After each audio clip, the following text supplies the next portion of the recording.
ನಾನು ಕೋಲಾರ ಜಿಲ್ಲೆಗೆ ಸಂಬಂಧಪಟ್ಟಂತೆ ತಮ್ಮ ಹತ್ರ ಮಾಹಿತಿ ಕೇಳಲಿಕ್ಕೆ ಇಷ್ಟಪಡ್ತೇನೆ. ತಾವು ಕೋಲಾರ ಜಿಲ್ಲೆ ಸಂಬಂಧಪಟ್ಟಾಗಿ ಹೇಳಿದಿರಿ, ಅದು ಗಡಿ ಭಾಗದ ಜಿಲ್ಲೆ, ಆಂಧ್ರ ಪ್ರದೇಶಕ್ಕೆ ಸಂಬಂಧಪಟ್ಟೆ ಮತ್ತು ಹಾಗೂ ಕೂಡ ತಮಿಳುನಾಡಿಗೂ ಕೂಡ ಗಡಿ ಭಾಗ ಆಗುತ್ತದೆ. ಈ ಜಿಲ್ಲೆಯಲ್ಲಿ ಸಾಕಷ್ಟು ರೀತಿಯಲ್ಲಿ ಮಕ್ಕಳ ಮದುವೆ ಆಗ್ತದೆ ಅಥವಾ ಅಪ್ರಾಪ್ತ ಹೆಣ್ಣುಮಕ್ಕಳು ಗರ್ಭಿಣಿ ಆಗ್ತಾರೆ, ಬಾಲ ಗರ್ಭಿಣಿ ಆಗ್ತಾರೆ ಅಂತಕ್ಕದನ್ನು ಹೇಳಿದಿರಿ. ತಮಗೆ ತಿಳಿಸ್ಬೇಕು ಅಂತ ಹೇಳಿದರೆ ಸುಮಾರು 8 ತಿಂಗಳಲ್ಲೇ ಕೂಡ 98 ಬಾಲ ಗರ್ಭಿಣಿಯರು ಕೋಲಾರ ಜಿಲ್ಲೆಯಲ್ಲಿ ಬಂದಿದ್ದಾರೆ. ಬಹುಶಃ ಅಲ್ಲಿ ಜಿಲ್ಲಾಡಳಿತ ಮತ್ತು ಶಿಶು ಅಭಿವೃದ್ಧಿ ಯೋಜನಾಧಿಕಾರಿಗಳು ಮತ್ತು ಜಿಲ್ಲಾ ರಕ್ಷಣಾ ಘಟಕ ಏನಿದೆ ಕೆಲಸ ಮಾಡಲಿಲ್ಲ ಅಂತಕ್ಕಂಥದ್ದನ್ನು ಕೂಡ ನಾನು ಸರ್ಕಾರದ ಗಮನಕ್ಕೆ ತರ್ತೇನೆ. ಇನ್ನೊಂದು ಸನ್ಮಾನ್ಯ ಸಭಾಪತಿಯವರೇ, ಗದಗ್ನಲ್ಲಿ ಶಿಶುಪಾಲನಾ ಕೇಂದ್ರದಲ್ಲಿ ಕೂಡ ಅಪ್ರಾಪ್ತ ಮಗು ಒಂದು ಗರ್ಭಿಣಿ ಆಗ್ತದೆ, ಅದಕ್ಕೆ ಪೋಷಕರನ್ನು ದೂಷಣೆ ಮಾಡ್ತಾರೆ. ಇದ್ರ ಬಗ್ಗೆ ಏನು ತನಿಖೆ ಆಯಿತು, ಏನು ಕ್ರಮ ಕೈಗೊಂಡಿದ್ದೀರಿ ಅಂತಕ್ಕಂಥನ್ನು ತಾವು ತಿಳಿಸ್ಕೊಡ್ಬೇಕು ಅಂತ ಕೇಳ್ತೇನೆ.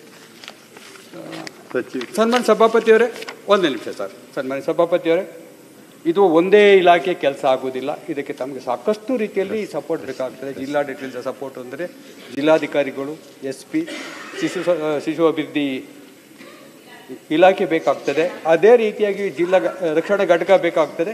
NGO ಮೇಜರ್ ಆಗಿ ತಮಗೆ ಬೇಕಾಗ್ತಕ್ಕಂಥದ್ದು ಯಾರಿದ್ದಾರೆ ಇದನ್ನೆಲ್ಲ ಒಗ್ಗೂಡಿಸುತ್ತಾ ಯಾರು ಪೋಷಕರಿದ್ದಾರೆ ಅವರೊಟ್ಟಿಗೆ ಹೋಗಿ ಏನಾಗ್ತದೆ ಈ ರೀತಿಯಾಗಿ ಅಂತಕ್ಕ. ಸನ್ಮಾನ್ಯ ಸಭಾಪತಿಯವರೇ, ಒಂದು ಮಗು ಏನಾದರೂ ಕೂಡ ಗರ್ಭಿಣಿ ಆದರೆ ಅಪ್ರಾಪ್ತ ಆಗಿರ್ತಕ್ಕಂಥದ್ದು ಮೆಡಿಕಲ್ ಟರ್ಮಿನೇಷನ್ ಪ್ರೆಗ್ನೆನ್ಸಿ ಆ್ಯಕ್ಟಲ್ಲಿ ಆಕೆ ಏನು ಮಾಡೋಕ್ಕೆ ಬರೋದಿಲ್ಲ. ತಂದೆ ತಾಯಿಗಳ ಕನ್ಸೆಂಟ್ ಇಲ್ದಲೇ ಕೂಡ ಆ ಪ್ರೆಗ್ನೆನ್ಸಿನ ಟರ್ಮಿನೇಟ್ ಮಾಡೋಕ್ಕೆ ಬರುವುದಿಲ್ಲ. ತಂದೆ ತಾಯಿಗಳು ಏನಾದ್ರು ಕೈ ಬಿಟ್ಬಿಟ್ರೆ ಮುಗ್ದೇ ಹೋಯ್ತು. ಅದಕ್ಕೋಸ್ಕರವಾಗಿ ದಯಮಾಡಿ ಇದು ಮಾಡಿ. ಒಂದು ರಿಪೋರ್ಟ್ ಇದೆ, ದಯಮಾಡಿ ತಮ್ಮ ಗಮನಕ್ಕೆ ತರ್ತಾರೆ. ಒಂದು ನ್ಯಾಷನಲ್ ಹೆಲ್ತ್ ಫ್ಯಾಮಿಲಿ ಸರ್ವೆ ಅಂತಕ್ಕಂಥ ಒಂದು ರಿಪೋರ್ಟ್ ತುಂಬ ಚೆನ್ನಾಗಿ ಮಾಡಿದ್ದಾರೆ. ಮತ್ತು ಬಿಲ್ ಫೌಂಡೇಶನ್ ಕೂಡ, ಲ್ಯಾನ್ಸೆಂಟ್ ಸಂಸ್ಥೆ ಕೂಡ ಸಾಕಷ್ಟು ರೀತಿಯಲ್ಲಿ ಕೂಡ ಯಾವ ರೀತಿಯಾಗಿ ಇಂಥವುಗಳನ್ನು ತಪ್ಪಿಸಬಹುದು ಮತ್ತು ಪೋಷಕರ ನಡುವೆ ಮತ್ತು ಜಿಲ್ಲಾಡಳಿತ ಮತ್ತು ಇಲಾಖೆಗಳು ಯಾವ ರೀತಿಯಾಗಿ ಸಮನ್ವಯತೆ ಇರಬೇಕು ಅಂತಕ್ಕಂಥಕ್ಕೆ ಸಂಬಂಧಪಟ್ಟಂತೆ ಇದೆ. ದಯಮಾಡಿ ಅದ್ರ ಬಗ್ಗೆ ತಾವು ಕ್ರಮ ತಗೊಳ್ಬೇಕಂತ ನಾನು ತಮ್ಮಲ್ಲಿ ಕೋರಿಕೆ ಮಾಡ್ತೇನೆ. ಮಾನ್ಯ ಸಭಾಪತಿಗಳೇ, ಬಹಳಷ್ಟು ಕಾಳಜಿಯನ್ನು ಇಟ್ಟುಕೊಂಡು ಸದನದ 4 ಸದಸ್ಯರು ಪ್ರಶ್ನೆಯನ್ನು ಮಾಡಿದ್ದಾರೆ. ಅವರೆಲ್ಲರಿಗೂ ಕೂಡ ನಾನು ಈ ಸಂದರ್ಭದಲ್ಲಿ ಅಭಿನಂದಿಸ್ತೀನಿ. ಸಮಾಜದ ಒಂದು ಕೆಟ್ಟ ಪಿಡುಗು ಅಂತಲೇ ನಾನು ಇದನ್ನು ಹೇಳಲಿಕ್ಕೆ ಬಯಸ್ತೇನೆ. ಬಾಲ್ಯ ವಿವಾಹ ಆಗಿರಬಹುದು, ಬಾಲ ಗರ್ಭಿಣಿಯವರಾಗಿರಬಹುದು, ಇದಕ್ಕೆಲ್ಲ ಯಾರು ಕಾರಣ, ಯಾರು ಹೊಣೆ ಅಂತ ಹುಡುಕ್ತಾ ಹೋದರೆ ಬಹಳ ಸಮಯ ಬೇಕಾಗತ್ತೆ, ಚರ್ಚೆಗೆ ಕೂಡ ಭಾಳ ಸಮಯಾವಕಾಶ ಬೇಕಾಗುತ್ತೆ.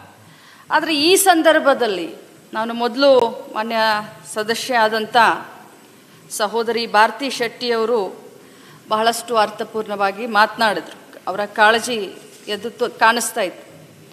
ಅವರು ಬಾಲ್ಯ ವಿವಾಹ ನಿಷೇಧಾಧಿಕಾರಿಗಳ ಸಂಖ್ಯೆ ನಮ್ಮ ರಾಜ್ಯದಲ್ಲಿ ಎಷ್ಟು ಅಂತ ನನ್ನನ್ನು ಪ್ರಶ್ನೆ ಮಾಡಿದರು. ಸುಮಾರು 58,000 ಈ ಒಂದು ನಿಷೇಧಾಧಿಕಾರಿಗಳು ನಮ್ಮ ರಾಜ್ಯದಲ್ಲಿ ಕೆಲಸವನ್ನು ಮಾಡ್ತಾರೆ.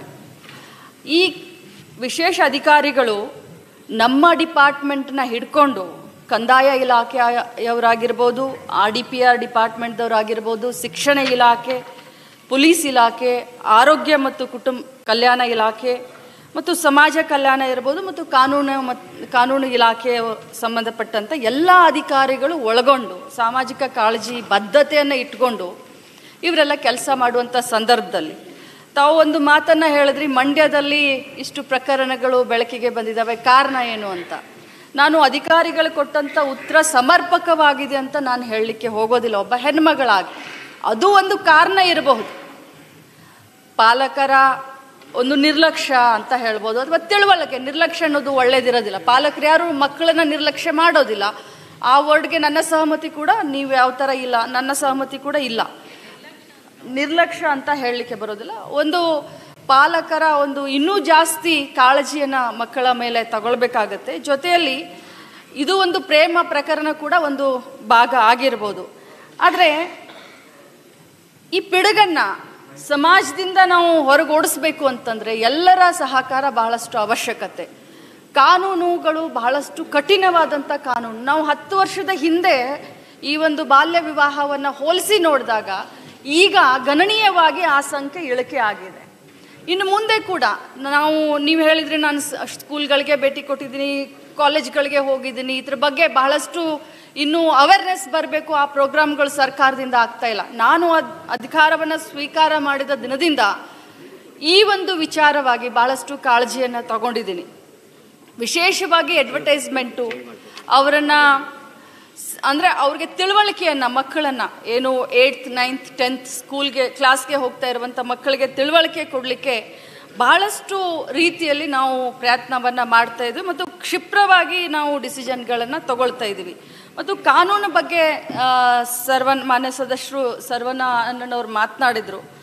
ಹಿಂದೆ ನಮ್ಮ ಮಹಿಳಾ ಮತ್ತು ಮಕ್ಕಳ ಕಲ್ಯಾಣ ಸಚಿವೆ ಆದಂಥ ಉಮಾಶ್ರೀ ಅವರಿದ್ದಾಗ ಈ ಬಾಲ್ಯ ವಿವಾಹ ತಡೆಗಟ್ಟಲಿಕ್ಕೆ ಬಹಳ ಕಠಿಣವಾದಂಥ ಕಾನೂನನ್ನು ತೆಗೆದುಕೊಂಡು ಬಂದರು. ಕಾನೂನಿಗೆ ತಿದ್ದುಪಡಿಯನ್ನು ತೆಗೆದುಕೊಂಡು ಬಂದರು.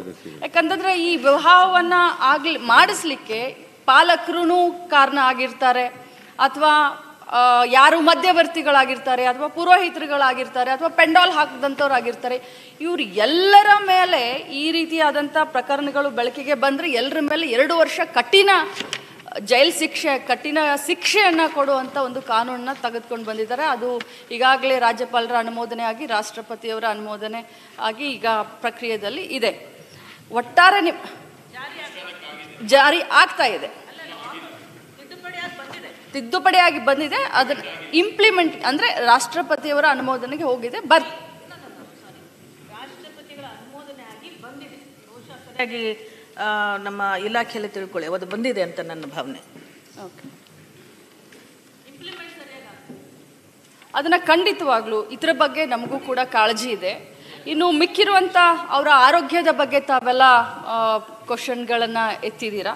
ಅದು ಎಲ್ಲ ನನ್ನ ಮತ್ತು ಕುಟುಂಬ ಕಲ್ಯಾಣ ಸಚಿವರ ಇಬ್ಬರ ಸಹಯೋಗದಲ್ಲಿ ಆಗಬೇಕಾಗಿರೋದು. ಅವನ್ನೆಲ್ಲ ನಾವು ಕಾರ್ಯಕ್ರಮಗಳನ್ನ ನಾವು ಮಾಡ್ತೀವಿ. ಕನ್ನಡಿಗರ ಮೆಚ್ಚಿನ ನಿಮ್ಮ ನ್ಯೂಸ್ 18 ಕನ್ನಡ ಈಗ ವಾಟ್ಸ್ಆಪ್ನಲ್ಲಿಯೂ ಲಭ್ಯ. ಕರ್ನಾಟಕ ಮತ್ತು ದೇಶ ವಿದೇಶದ 360 ಡಿಗ್ರಿ ಸುದ್ದಿ ವಿವರವನ್ನ ನೀವು ನಿಮ್ಮ ಕೈ ಬೆರಳುಗಳಲ್ಲಿಯೇ ಪಡೆಯೋದಿಕ್ಕೆ ಈ QR ಕೋಡ್ ಅನ್ನ ಸ್ಕ್ಯಾನ್ ಮಾಡಿ. ನಮ್ಮ ಚಾನೆಲ್ ಅನ್ನ ಫಾಲೋ ಮಾಡಿ, ನೋಟಿಫಿಕೇಶನ್ ಆನ್ ಮಾಡಿ.